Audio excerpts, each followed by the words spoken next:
Welcome everyone to Torah is for Everyone. This week we're going to take a look at Vayishlach. So let me share the screen and let's begin to look at this wonderful portion. I loved it.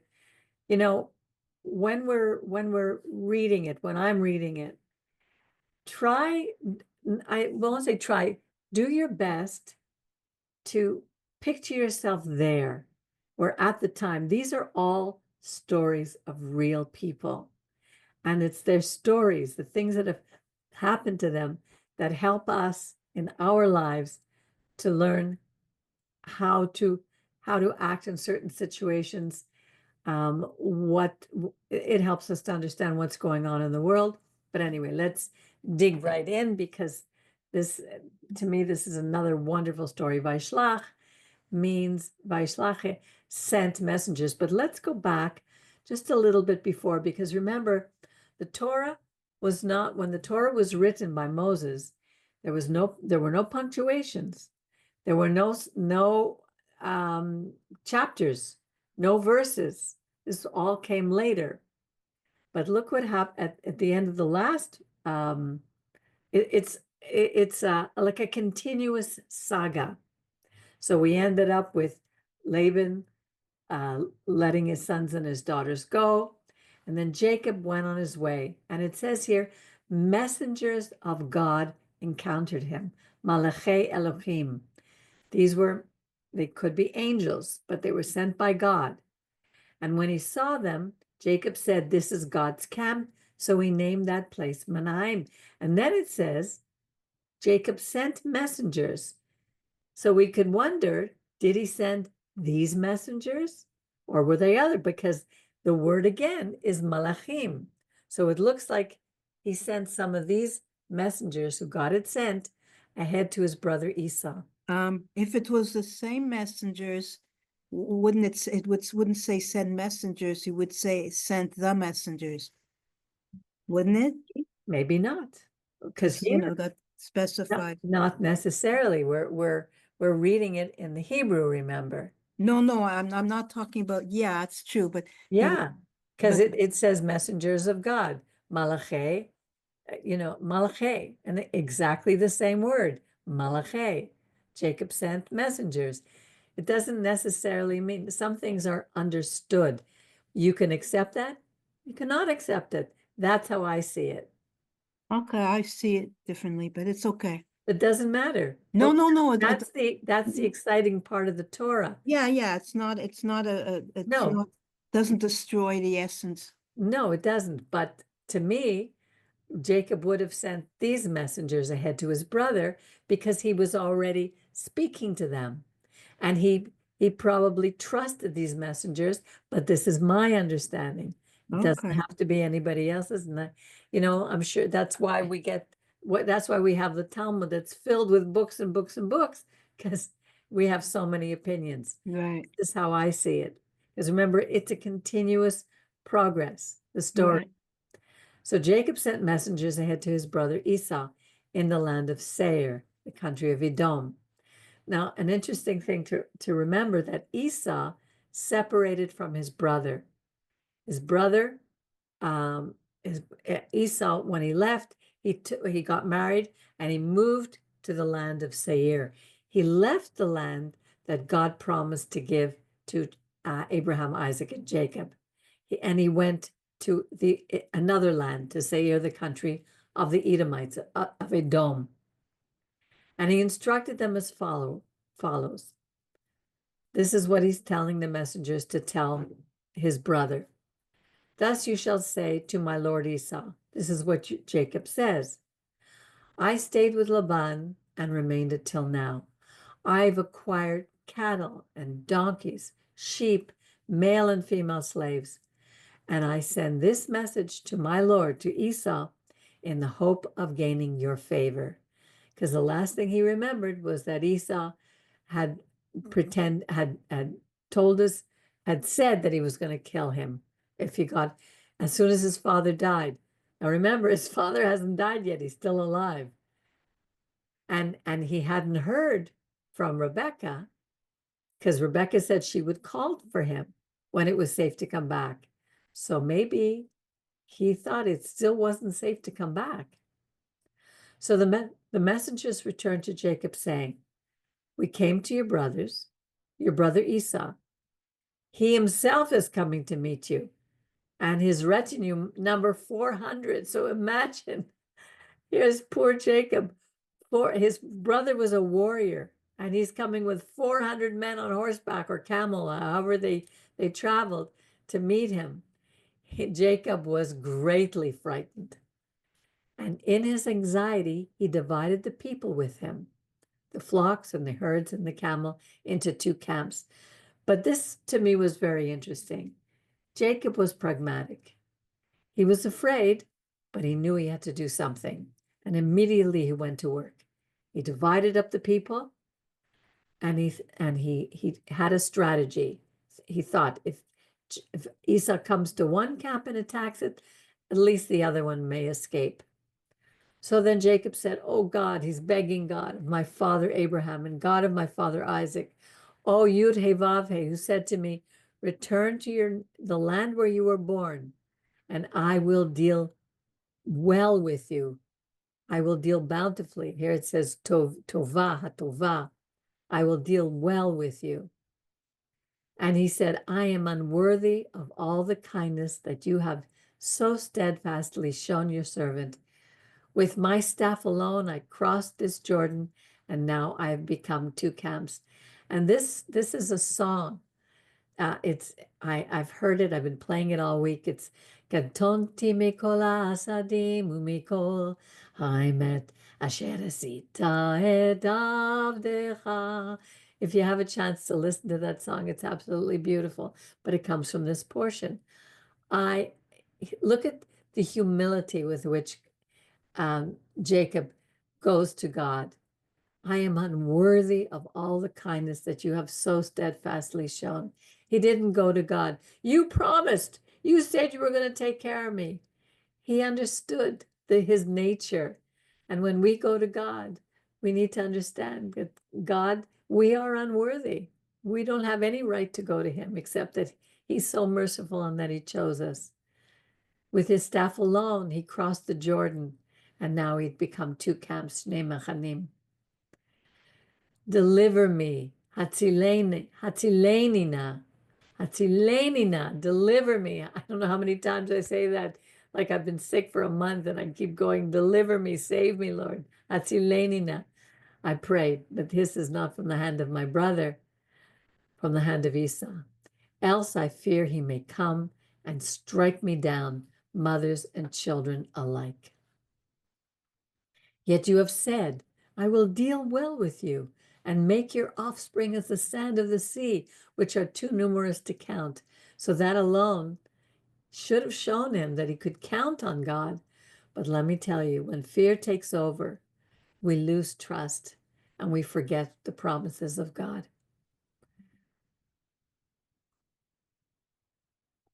After spending the night there, he selected from what was at hand these presents from his brother. Now remember, he came over with a lot of cattle, he was wealthy at this point.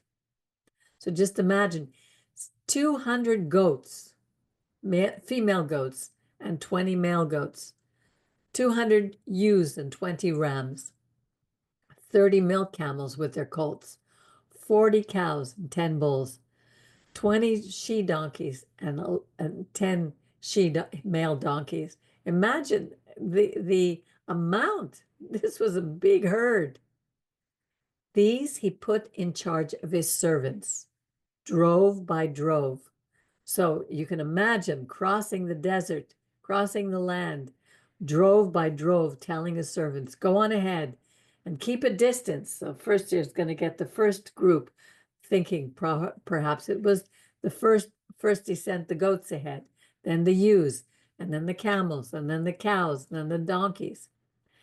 And keep a distance between droves. And he instructed the one in front as follows. When my brother Esau meets you and asks you, who is your master? Where are you going? Whose animals are these ahead of you? You shall answer, your servant Jacob's.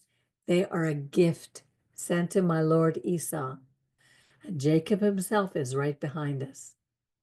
He gave similar instructions to the second group, and then to the third group, and then to all the others who followed the droves. Imagine how many he divided up in front of him. So it was really a lot more than dividing it up into two camps. Thus and so you shall say to Esau when you reach him, and you shall add, and your servant Jacob, he was humbling himself before his brother, is right behind us. And it's interesting because remember the prophecy, the blessing that Isaac had given Jacob. No, sorry. This was the prophecy that God had given Rebekah when her sons were in her room. The older shall serve the younger. But here, Jacob, who is the younger, is serving the older. Your servant Jacob himself is right behind us. So that prophecy hadn't been fulfilled. For he reasoned, if I propitiate him. Now, when I found this today, I was so excited. If I go to the word and I look up propitiate, look at this. Look how great this program is. It gives us the answer. Come on, where are you? Look at propitiate. Win or regain the favor of a god, a spirit, or a person by doing something that pleases them. In other words, if I appease him with presents, we close this, in advance, and then face him, perhaps he will show me favor. And so the gift went on ahead while he remained in camp that night. That same night he arose, taking his 2 wives, his 2 maidservants, and his 11 sons. You see, he didn't, for some reason, I had it in my head that he had divided up his wives with the maidservants, but he didn't. He kept them all together with his 11 children. It says here sons, but the word is Yeladim. But we would think it would be his sons. He crossed the ford of the Yabok. And after taking them across the stream, he sent across all those possessions that he was taking, that he had with him left. And Jacob was left alone. How often are we left alone? No matter how many people around us, no matter how many people try to help us, when we're in a state of fear or an anxiety, we are alone. And the only thing that we could do is face our God.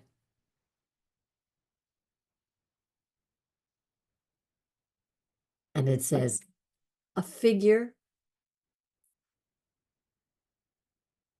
let me see where it says, Ish. Well, here the word is Ish, a man or a divine agent, according to this. Where are you? A man wrestled with him until the break of dawn. So he was up all night wrestling. How often have we stayed up all night wrestling with issues? I had that happen 2 nights ago, and I was up until 3, 4 in the morning, and all I can do, to me, there was no person to wrestle with, but what I do is wrestle with myself, look at the fears, and I write. I write until I work it all out in my mind, and then I can get to sleep. When he saw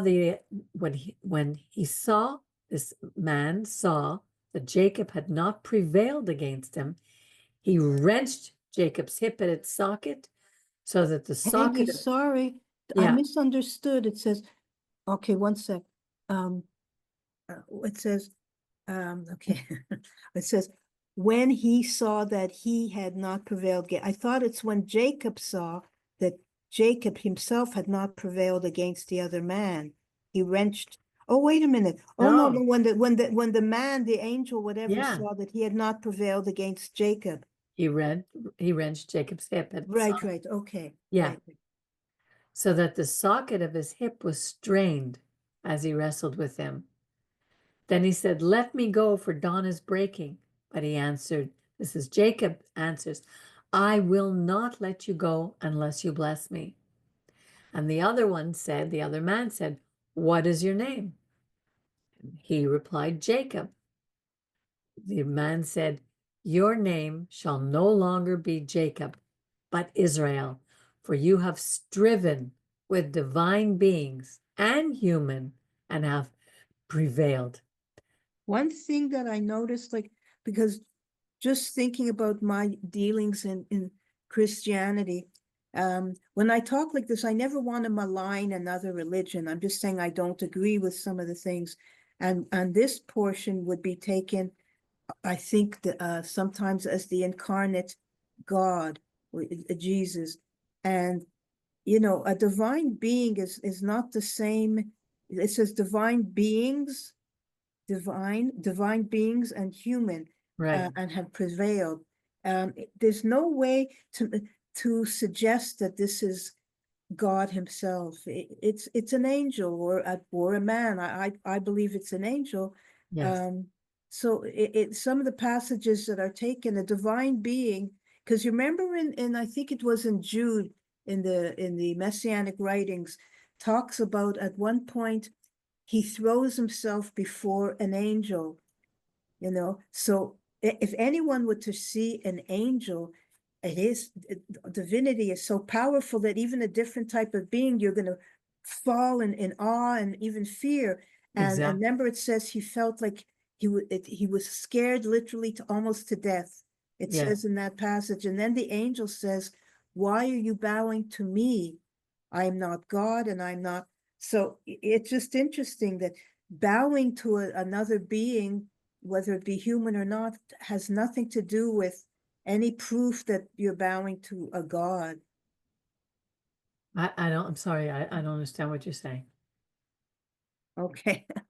Well, sometimes some of these passages are interpreted as, foreshadowing the Messiah, um, as the Messiah that Christians believe is Jesus. Right. And I Well, don't see. bowing in honor before anybody, either whether it be a government official, the House of Lords, whether it's the king, uh, is not the same as worshiping God. No, I know that, but I'm Yeah, saying in some of the passages where there's fear and fear of dying or whatever, and it's a divine being, it's still not necessarily a passage that's suggesting in any sense that God has become a man. I'm just saying, exactly. I remember some of Yeah. my teachings were taken from many of these passages. Yeah, they put Jesus in everywhere, pre-incarnate Jesus everywhere, without taking into context what it's actually saying. Yeah. Yeah. So Jacob asked, "Pray tell me your name." But he said, "You must not ask my name." And he took leave of him there because he wasn't bringing attention to himself. This messenger, this man, it wasn't important who he was. What's important is who God is. So God named the place Peniel, from Pene, the face of God, meaning I have seen a divine being face to face, yet my Well, life. this is the verse actually I was referring to, Right. because we know Yeah. when you're face to face with God, who could live? They say, who could live and face God, see his face? And this is saying, how could my life has been preserved. So Christians would take that to be God incarnate, but it's not. So that's all I'm It's a saying. stretch. Yeah. Yeah. The sun rose upon him as he passed. It could be, I guess, another name for Penuel, limping on his hip. That is why the children of Israel to this day do not eat, what's the meat? Filet mignon, the thigh muscle. Is that filet mignon? That's the filet mignon. That's why I always Really? get You're confused. kidding. I Yeah, didn't yeah, know that. yeah. That's Oh. why they don't eat that part of the thigh. It's the filet mignon. That's up to the hip, but it's the most delicious. Since Jacob's hip socket was wrenched at the thigh muscle. Looking up, Jacob saw Esau coming with a retinue of 400. He divided the children among Leah and Rachel and the two maids, putting the maids and their children first, then Leah and her children next, and then Rachel and Joseph last. And he went on ahead and bowed low to the ground 7 times until he reached his brother. And look what happens next. Esau ran to greet him. He embraced him, falling on his neck. He kissed him, and they wept. There was no animosity left after all these years. He was gone 20 years. I found it so touching, I always find it touching. It is, totally. You know, the animosity that came later because of who Esau married. He married the 2 Canaanite women, and then he married the Ishmaelite, and they were pagan, and they were miserable. Their religions were horrible, and they were the ones who raised these children to hate Jacob. It was later. It wasn't Esau who had that. We have to be very careful whom we choose to marry. Looking about, he saw the women and children. Who, he asked, are these with you? And Jacob answered, the children with whom God has favored your servant. Again, humbling himself before Esau. Then, because right to the end, you're going to see Jacob just doesn't trust his brother. Then the maids with their children came forward and bowed low. Then Leah with her children came forward and bowed low. And last, Joseph and Rachel came forward and bowed low. And he asked, what do you mean by all this company which I have met? He answered, to gain my Lord's favor. He's looking at all the gifts. And Esau said, I have enough, my brother. Keep what you have. Let it remain yours. But Jacob said, no, I pray you. If you would do me this favor, do me this honor, accept from me this gift. It was his way of repaying for his guilt. The Torah always shows us that we must make restitution for things that we do. He did deceive his brothers. There's no question about it. And here he's making restitution. For to see your face is like seeing the face of God, and you have received me favorably. Imagine, like, when you have somebody who you know you've upset, and there's nothing that you've been able to do, and then all of a sudden they just turn around and they say, I forgive you, and I give you a big hug. There's such a joy that comes inside. It's like, oh my God, it's so wonderful. That's what this is. This is just real. Please accept my gifts, which I brought to you. For God has favored me, and I have plenty. And then when he urged him, he accepted. You know, sometimes we give a gift, and the person will say, I don't really want it. Take it. So we take it back. They don't want it. No. If you really, really mean to give this gift with all your heart, then you urge them to accept it. 2 or 3 times he refused, but Jacob didn't give up. And that's a good lesson for us, especially for me. Very easy for me to take back something that I've given, because then I wonder, oh, should I have given this? It's so easy. We're so human. And Esau said, let us start on our journey, and I will proceed at your pace. But Jacob said to him, he didn't trust still. But he also knew he couldn't travel at the pace of these men. My Lord knows that the children are frail, and the flocks and the herds which are nursing, they're a care to me. I need to take care of them. If they are driven hard in a single day, all the flocks will die. Let my Lord go on ahead of his servant, while I travel slowly at the pace of my cattle before me, and at the pace of my children, until I come to my Lord in Seir. So he was going to go visit where Esau lived. Then Esau said, let me assign to you some of the people who are with me. But he said, oh no, my Lord is too kind to me. So Esau started back that day on his way to Seir. He had just left Lavan. He had left treachery. He knows what treachery is, and he wasn't in the mood for it at all. Even if Esau said, hugged him and kissed him, he still didn't trust his brother. He was a hunter, and he was living amongst the pagans. So it's very easy to go back to old ways.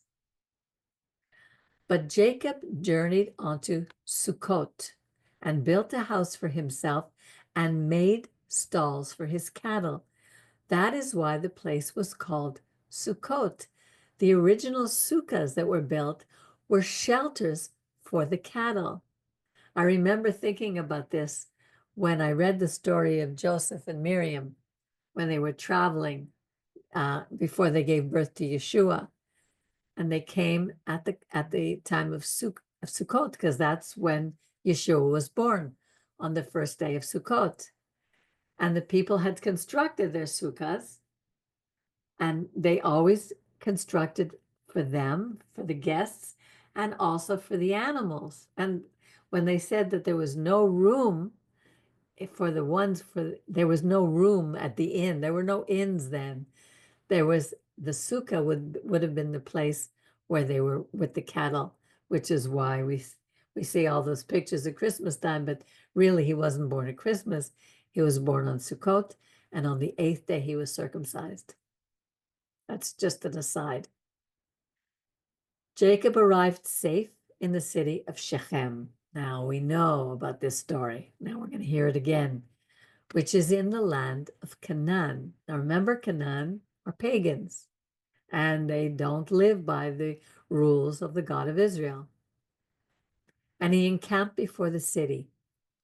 The parcel of land where he pitched his tent, he purchased from the relatives of Hamor, Shechem's father, for 100 kesitas, which is, we don't know how much that is again, but I'm sure it was a goodly amount. And he set up an altar there and called it El Elohei Yisrael. God is the God of Israel. Now, the daughter of Leah, Dinah, who she bore to Jacob, she looked around, she went to visit the women of the land. She wanted to see girls her own age. Shechem, the son of Hamor, the Hivi, one of our enemies, children of the country, saw her and basically raped her. He took her and lay with her and disgraced her. This is their practice. They take anyone they want. Being strongly drawn to Dinah, daughter of Jacob, and in love with the maiden, he spoke to the maiden tenderly. So Shechem said to his father Hamor, "Get me this girl as a wife."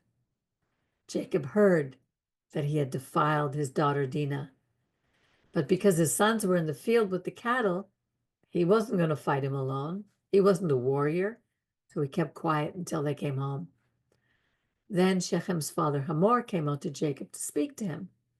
Meanwhile, Jacob's sons, they heard the news. They came in from the field. The men, it doesn't say which ones, were upset, distressed, very angry, because he had committed an outrage in Israel by lying with Jacob's daughter, a thing not to be done. Hamor spoke with them, saying, "My son Shechem longs for your daughter. Please give her to him in marriage. Intermarry with us. Give your daughters to us. Take our daughters for yourself. You will dwell among us, and the land will be open before you. Settle, move about, acquire holdings in it." They saw how wealthy Jacob was. It would be wonderful for them to be able to take all his things and acquire holdings in it. Then Shechem said to her father and brothers, "Do me this favor. I will pay you whatever you tell me. Ask of me a bride price ever so high, as well as gifts, and I will pay what you tell me. Only give me the maiden for a wife."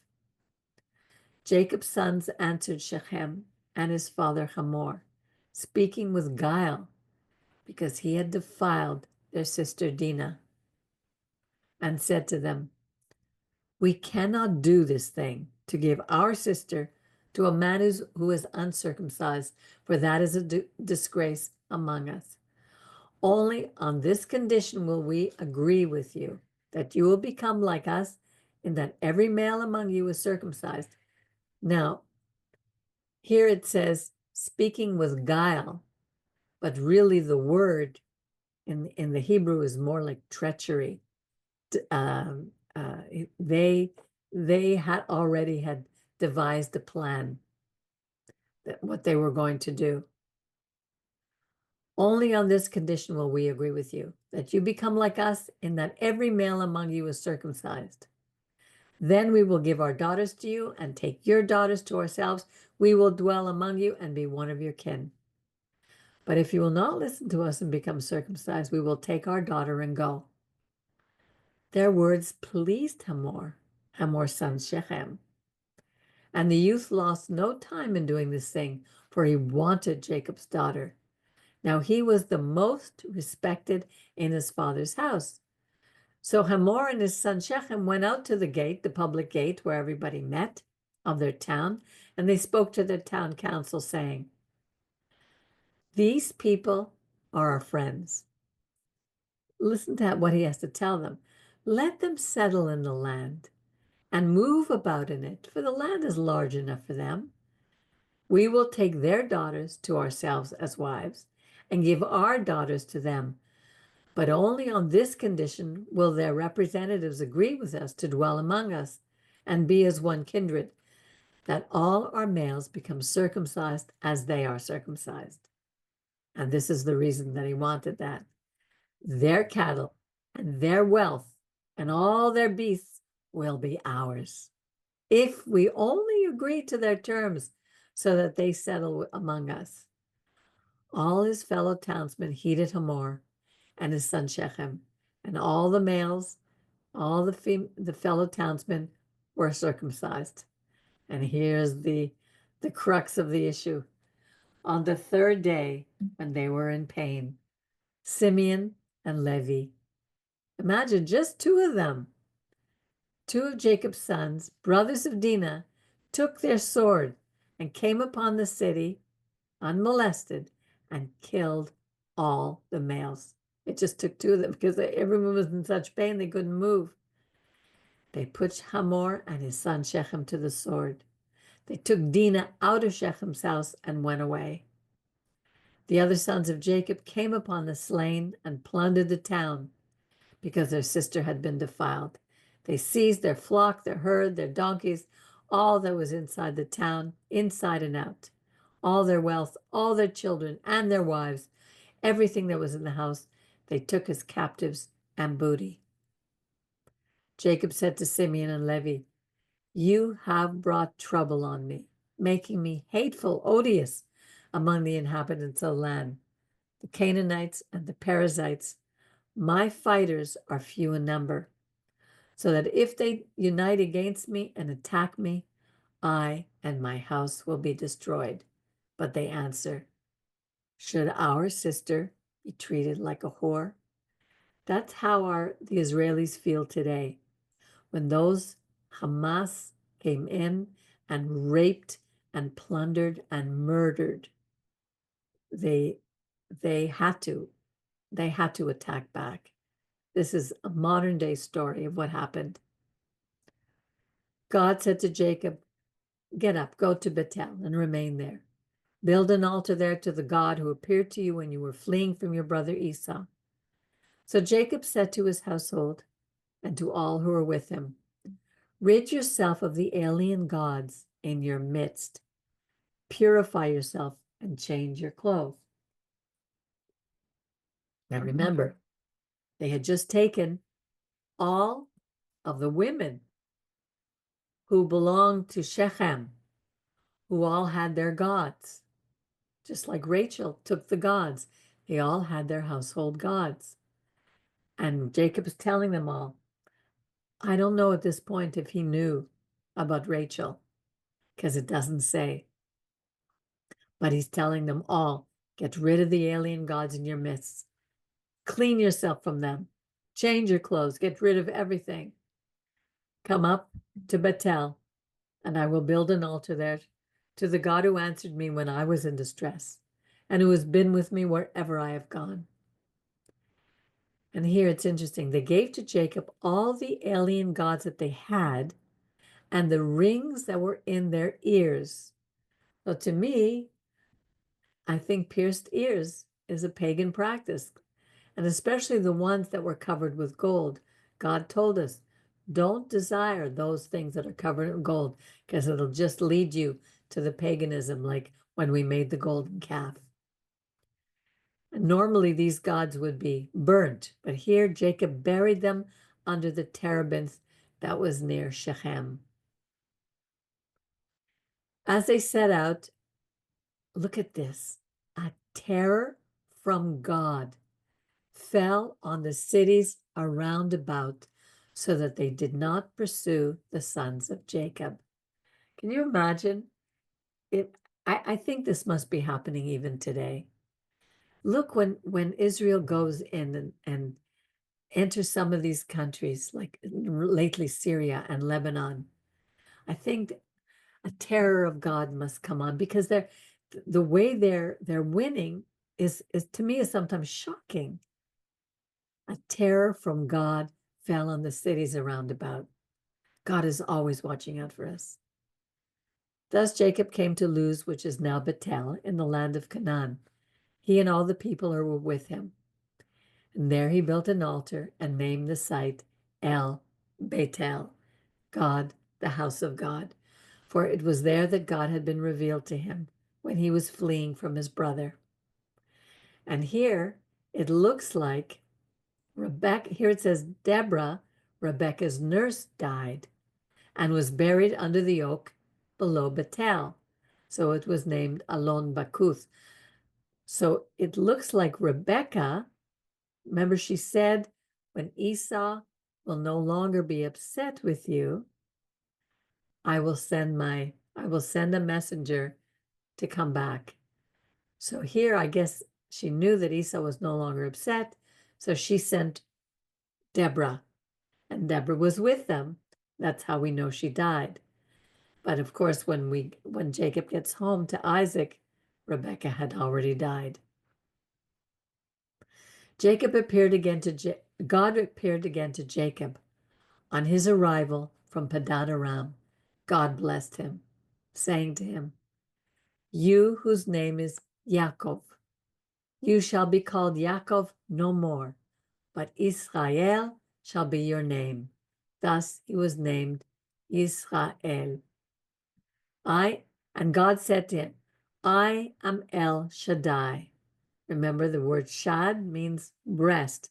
I am the God it's like I'm breastfeeding you. I am going to take care of you as a nursing mother. He's not the same. He's not displaying the same attributes as he will later with Moses when he appears as a mighty warrior against the Pharaoh. Be fertile and increase. Go forth and multiply, just as he told Adam and Eve. Go forth and multiply. A nation, an assembly of nations shall descend from you. Kings shall issue from your loins. The land that I assigned to Abraham and Isaac, I assign to you. He's speaking to Israel now. I assign to you, and to your offspring to come will I assign the land. God parted from him at the spot where he had spoken to him. And Jacob set up a pillar, again the matzeva, at the site where God had spoken to him, a pillar of stone, matzeva even. And he offered an offering on it, libation, a drink offering. And he poured oil on it. He anointed it. This was a Mashiach type of a thing. Jacob gave the site where God had spoken to him the name of Bethel. They set out from Bethel, but when they were still some distance short of Ephrat, Rachel was in childbirth and she had hard labor. When her labor was at its hardest, the midwife said to her, "Have no fear, for it is another boy for you." But as she breathed her last, for she was dying, she named him Ben Oni, means the son of my my suffering.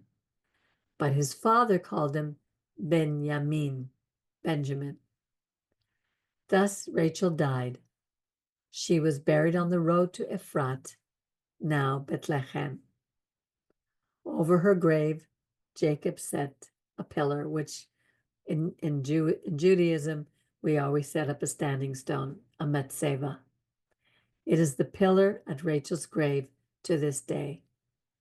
Israel journeyed on and pitched his tent beyond Migdal Eder.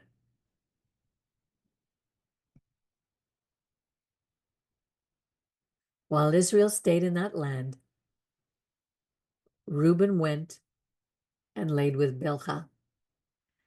Now, it doesn't say why, but we know that Rachel died, and that was his favorite. So now where did he go? Did he go to be with Leah? Remember, Reuben was Leah's first son. Maybe he didn't. Maybe Jacob went to be with Zilpah, who was Rachel's maid. That was the first one. He was also, maybe she was also more loved. Reuben went and lay with Bilhah, his father's concubine, and Israel found out. We don't know why, but the family dynamics were definitely not easy. Now the sons of Jacob were 12 in number. The sons of Leah were Reuben, Jacob's firstborn, Shimon, Levi, Yehudah, Issachar, and Zebulun. We have the two sons of Rachel, Yosef and Benjamin. Then we have the sons of Bilhah, Rachel's maid. Oh, I made a mistake. Bilhah. Oh, wait a minute. Reuben went and lay with Bilhah, Rachel's maid. Rachel died, and she went to Rachel's maid. Oh, this was really an affront. The sons of Bilhah, Rachel's maid, Dan and Naphtali. The sons of Zilpah were Leah's maids, Gad and Asher. These are the sons of Jacob who were born to him in Padan Aram. Jacob came to his father Isaac at Mamre, at Kiryat Arba, now Hebron, where Abraham and Isaac had lived. Isaac was 180 years old when he breathed his last and died. He was gathered to his kin in his ripe old age, and he was buried by Esau and Jacob. See, they got together to bury their father together. Now, the last chapter here in this parasha is a line of Esau, but I'm not going to read all the names. This is something that you can do on your own, but you're going to see that some of the enemies came from these Canaanite women. Ada, that was his first wife. Ada, daughter of Elon the Hittite, and Aholibamah, daughter of Anna. And if we go down, and then he married Basema, daughter of Ishmael. But if we go further down, we're going to see here that Ada, let me see, let's go down. These are the names of Esau's sons: Eliphaz, son of Esau's wife; Ada, that was his wife. And then Ada, they had Timnah, was a concubine of Esau, son of Eliphaz. She born Amalek, one of the main characters who are the chief enemy of Israel, and right until today. So we can see, if we wonder where all this animosity that we are suffering today began way back here 4,000 years ago. And that's the end of this story. Yeah, these are all the sons until we get to, look how many there are. And then next week is Vayishlach. These are the clans of Edom, that is Esau, father of the Edomites, by their settlement in the land which they hold. So we can see that our history is a long and an interesting one. And sometimes we blame Esau, but in many ways he was just a son that wasn't chosen. He went on his own way. Esau was very much like Cain and Abel. With Cain was not chosen. Abel was. Abel had a heart to bring the best offerings to God. Cain didn't. And the line of Cain, the line of Esau, and the line of Abel, the line of Jacob, they're siblings, but they're not chosen. They don't have the desire to keep the heritage of their father who followed the God, the creator of the universe.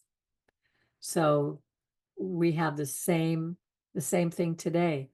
You're either with God or you're not. It doesn't matter what religion you're in, and there are loads of religions. Choose from whichever ones you want.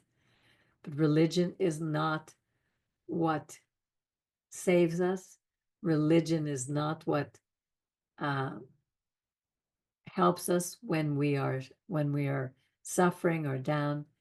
It is God. And God is very different than religion. God wants a relationship with his people. And that's what we're learning about, is how to have a relationship. Abraham, Isaac, Jacob, all needed to learn to trust him. And it's not always easy to trust when we're afraid, when we're not feeling well, when we're anxious, when things hit us from right to left.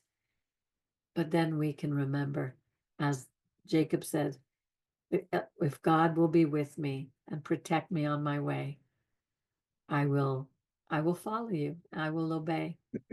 And may we say, like they said, Hineni, here I am, Lord. Use me. And that's all really we can say. I was speaking to Richard before we started.